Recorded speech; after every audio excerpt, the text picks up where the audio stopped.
তীব্র দাবদাহে পড়ছে পৃথিবী, প্রাণ হারাচ্ছেন শত শত মানুষ।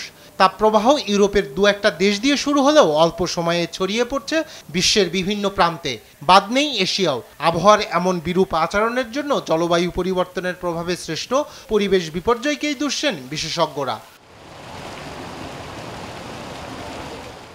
এমন পরিস্থিতিতে মঙ্গলবার বিশ্ব স্বাস্থ্য সংস্থা WHO the state of the climate in Asia 2023 শীর্ষক প্রতিবেদন প্রকাশ করে।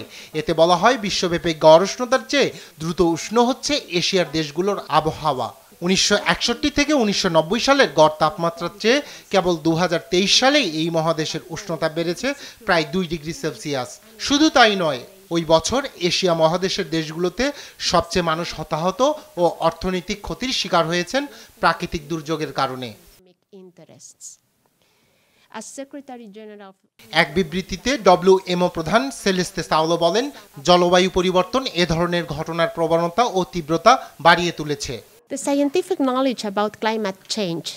খরা, তাপপ্রবাহ থেকে শুরু করে বন্যা এবং ঝড় সহ 2023 সালে এশিয়ার অনেক দেশ ইতিহাসের উষ্ণতম বছরের রেকর্ড গড়েছে। দিন দিন পরিস্থিতি আরও খারাপ হচ্ছে। সংস্থাটি বলছে, গেল বছর ভূগর্ভস্থ পানির স্তর কমে যাওয়া, সমুদ্র পৃষ্ঠের উচ্চতা বেড়ে যাওয়া সহ 79টি বিপর্যয়ের খবর পাওয়া গেছে। এতে মৃত্যু হয়েছে 2000-এরও বেশি মানুষ।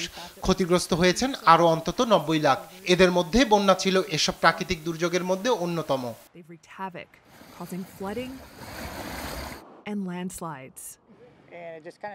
এছাড়াও জলবায়ু পরিবর্তন এবং প্রাকৃতিক দুর্যোগ মোকাবেলায় এশিয়ার দেশগুলোর আবহাওয়া কর্মীদের যথাযথ প্রশিক্ষণ এবং গ্রিনহাউস গ্যাসের নির্গমন রোধে জোর দেওয়া হয়েছে WMOর ওই প্রতিবেদনে।